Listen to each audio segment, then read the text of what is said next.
Hello class, this week we're going to be talking about potatoes and other starches that you may be familiar with. We will talk about the differences between potatoes, the proper ways to cook them. We will start talking about rice, the different kinds of rice, and of course, finally, pasta. All right, so those things that I just mentioned, for the most part, anywhere that you look around the world, there have been four staples to the human diet historically. And those have consisted of either rice, wheat, corn, typically in some sort of cornmeal version, and of course, potatoes. So for the most people in the world, this has been mainstream of their diet since recorded since anybody has written down or recorded anything about food. Now, the Inca Indians in Peru, they were the first ones to actually start growing potatoes. So potatoes did come from the Americas, but they actually really came from South America.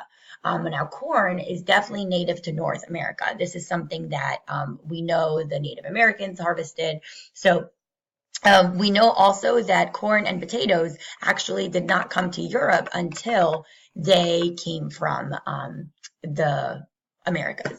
So why do we love starches? I mean, we love starches because they're delicious, but we also love starches in restaurants for a couple of different reasons. Number one reason, they're inexpensive. And obviously with the cost of the proteins rising, that is a great balance to your dish. So long shelf life, we can keep them on the shelf a fairly long time. Even potatoes, if they are kept at the right temperature and the right light, then we can keep them for a long time. And obviously plate coverage. Now, what does that mean? That's basically the fact that they take up space on a plate. And it's an inexpensive way to have them take up space on a plate. So a nicely formed French fry or anything like that, it's impressive to the guests, but also as restaurateurs, we know that it takes up space, but it doesn't cost us much. All right, so a little bit of a history when it comes to the potato. So here is a little bit of what we know historically, what countries started having potatoes included in their diet. Obviously, we have talked about Ireland a little bit in the past and the famine that happened there. And it was a huge staple of their diet. So the fact that when the potato famine happened, it literally killed over 1 million people because people just had nothing to eat. Why are potatoes so important in people's diets? It's because they're easier to grow than wheat, and wheat is obviously what we use to produce breads. But they also provide a lot of the vitamins that people need. I always joke around that if I didn't make mashed potatoes for my son, he wouldn't have eaten for the first year of his life because that's all he would eat is homemade mashed potatoes.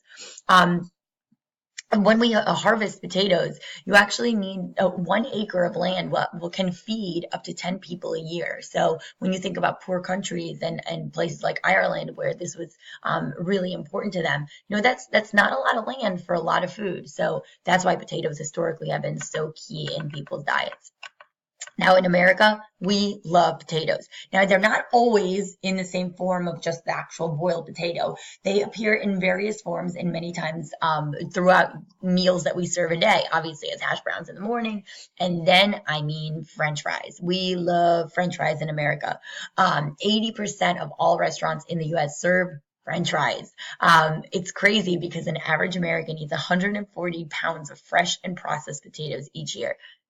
That's definitely my son. My son will probably double that by the time he's a teenager. All right, so let's talk about the differences between the potatoes. So there are definitely differences.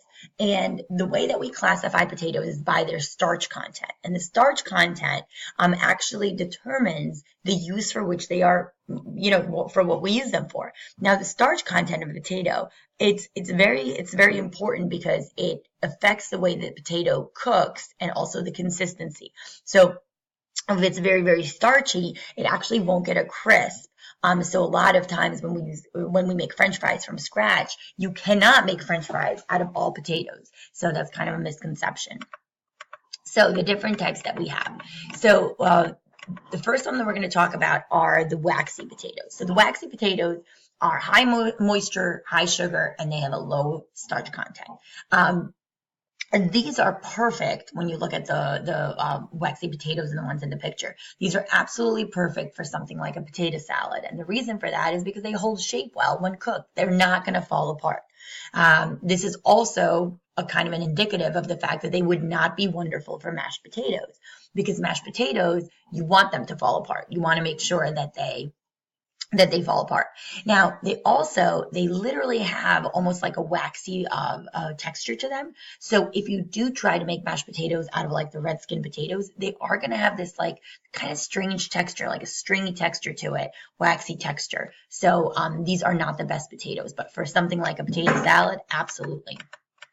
So when we're looking at starchy potatoes and what actually is good for something like a mashed potato, these are your mature starchy ones. They have high starch content, light and dry, very mealy. That's kind of they fluff up when they're cooked. And these are your classic russet or Idaho potatoes. Typically, they're a little bit longer shaped. And these are absolutely the best for any type of French fries, baking, anything kind of like in that family. All-purpose potatoes, these are the ones that are kind of the most common in U.S. Stores.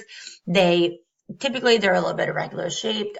They could be a little bit less expensive than russets, and you can typically use them for a lot of different purposes. But like I said, the russets in Idaho, if you're doing a baked potato or mashed potatoes, those are the ones that you want to use. All right, so what is a new potato?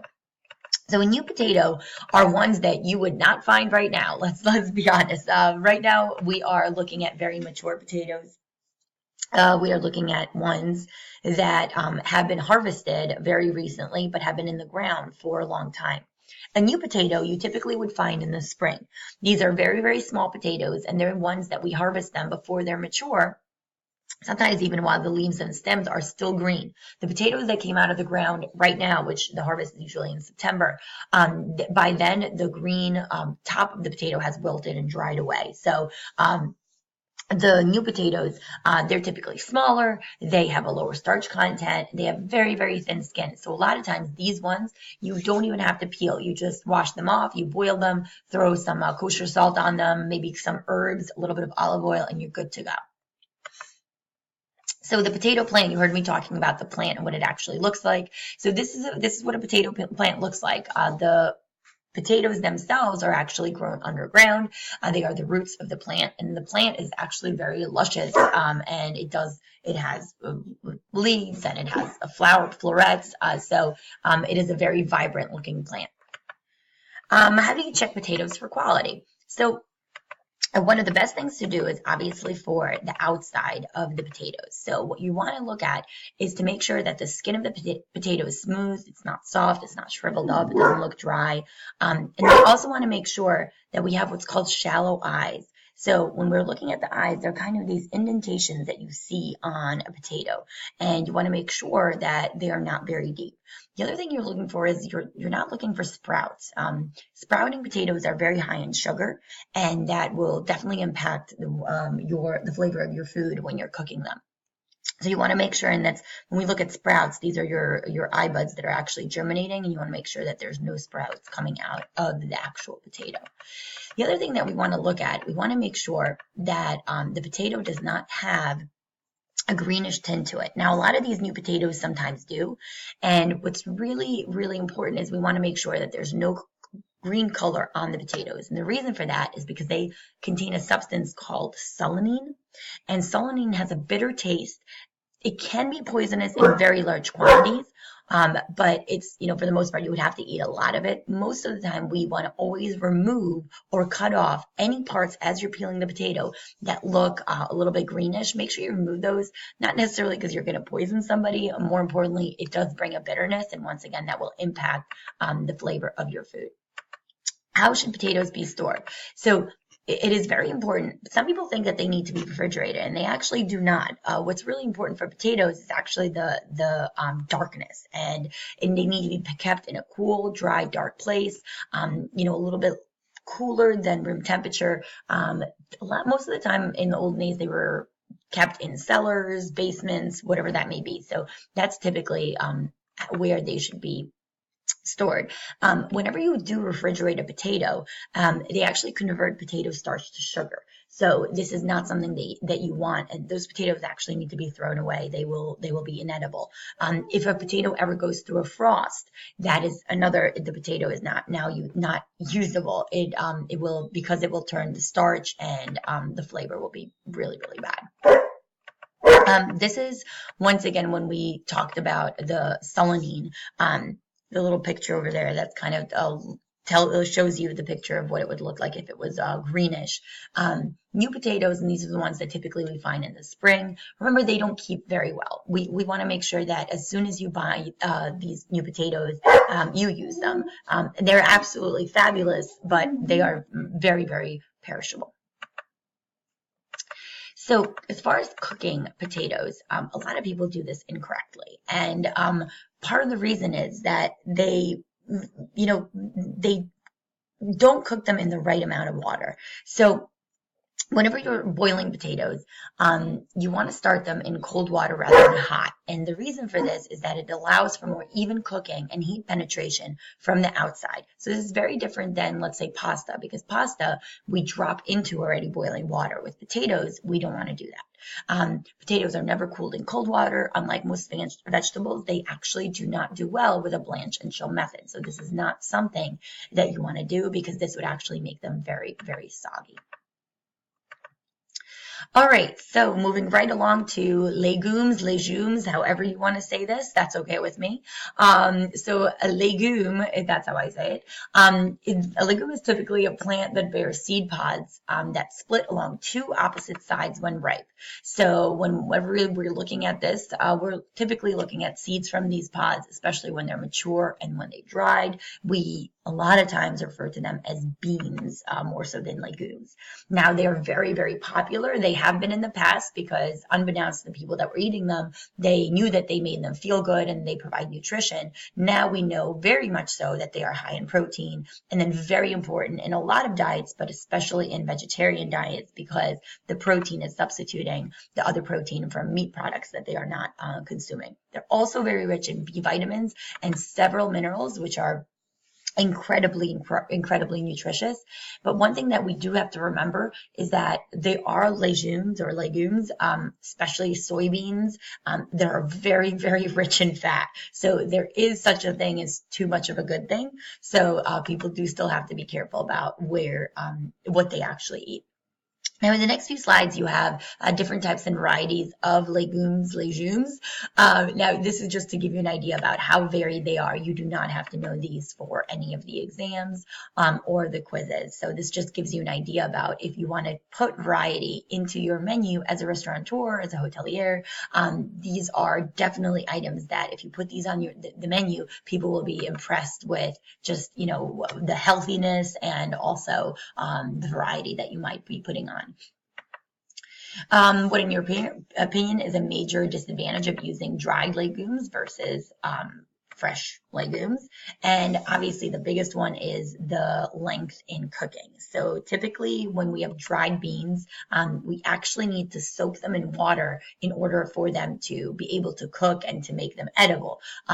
In New Orleans, they always traditionally made red bean soup. And red bean soup was always served on Mondays. And the reason for that is that you needed to soak the red beans in water for a full day. And they would soak them on Sunday, because on Sunday you didn't really do anything. So you were able to just soak the beans all day and be ready for Monday. A lot of times, like I said, they need to be soaked for 24 hours overnight. Once the beans are then cooked, they can be tender and they can be finished in a whole bunch of ways. But that's the one downside of using the dried ones, is that unlike a can, you can't just open it up and let them go and start cooking. You have to think ahead of time for the actual product usage. In the next video, we're going to start talking about grains.